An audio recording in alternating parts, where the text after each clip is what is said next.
Hello everyone.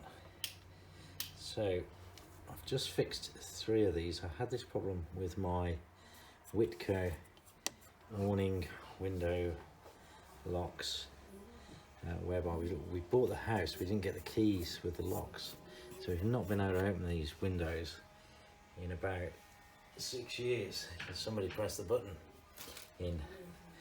Searched the internet to try and find a way to open these. Found a few things with lock picking techniques and various other things.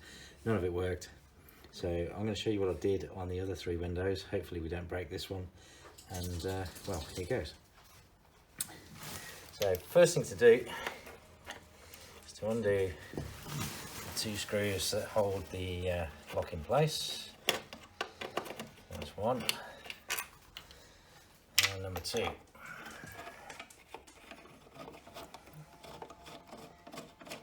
Okay.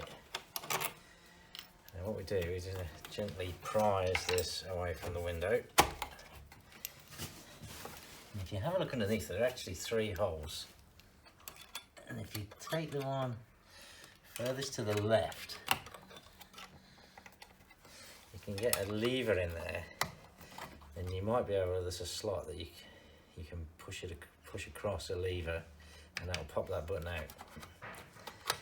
I've not had much joy in doing that, so I basically resorted to brute force, which is this. So it depends again on the type of windows. You don't want to damage your window frame, but just a bit of loose, like you can see that's come loose already. Bombs popped off here.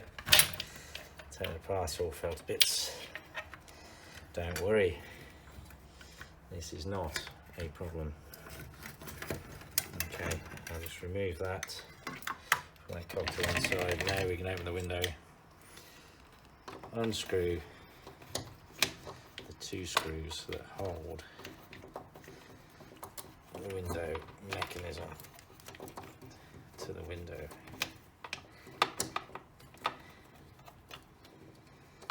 Okay, so basically all we've done is we've popped the bottom off and popped the helical drive out. That's really what's all that's happened, which has allowed us to release the window.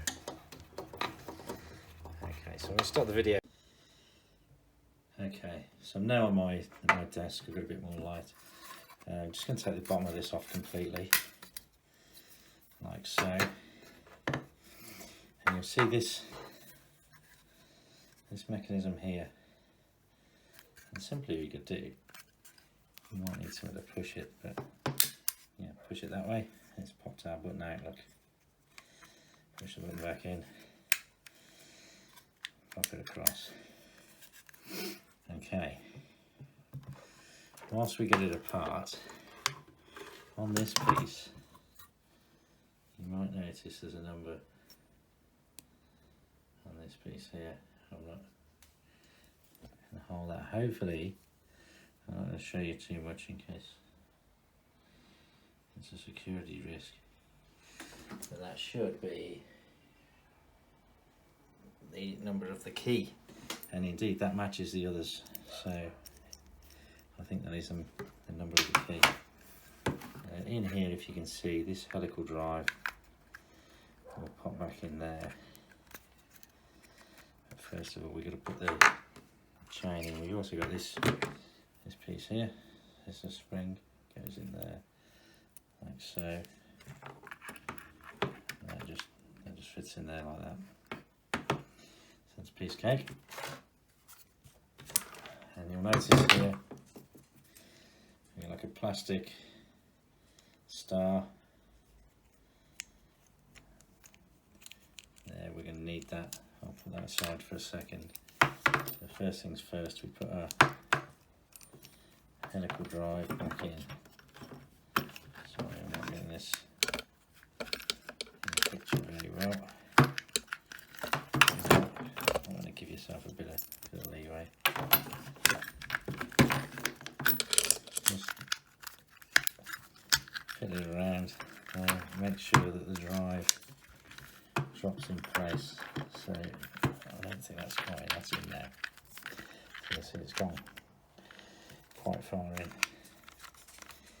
And at this southern end here, placing our star.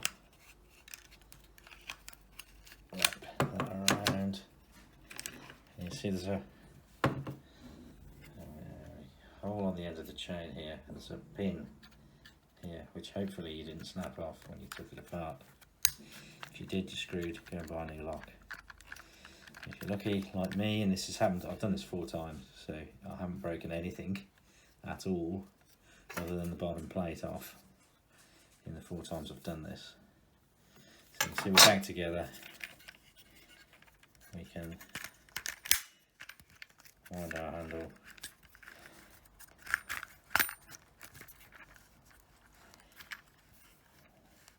That's all working fine. Sorry, I don't know how good this video is going to come out, but it's going to help someone for sure, because I messed around with this. And I've been concerned for years, and I didn't really know what to do to get the thing open. I was going to call a locksmith out, but as we all know, that can be an expensive business. So there you go. That's all back together. Bottom plate does remain a little bit loose, but obviously we can screw this thing down, so it's not going to make any difference. So, you know, and you've got a bit of warping on the casing now. If you wanted to, you could push that in a little bit more. But for me, I'm not bothered, because I'm going to replace these anyway with some keys. I'm really just going to put it together now to make sure the house is relatively secure while I pop off to Bunnings and buy some new ones. But you know, if you're not bothered about the keys and you're sure you're not going to push the button in again, you'll get away with that for quite a period, I would think. So let's go and put it back in. Okay, we're back at the window. Of course, I remembered I've got that key number, so one thing I could do is investigate if I can get a new key before I go buying new locks.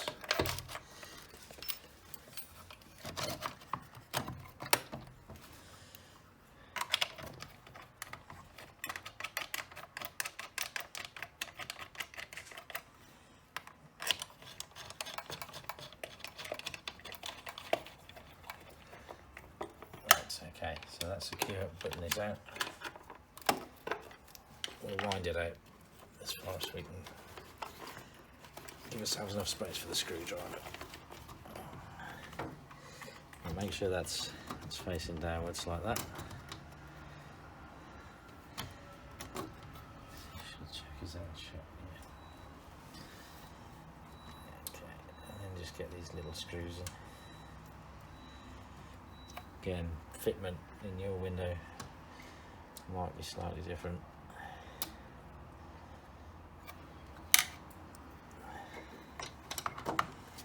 You know, and if you got wooden ones or something, it may not be the best way to deal with it.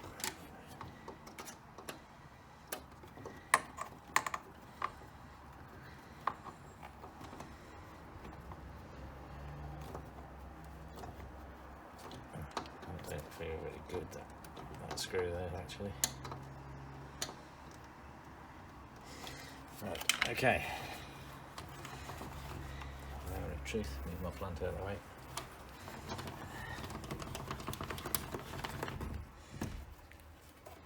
There we go, nice solid secure window.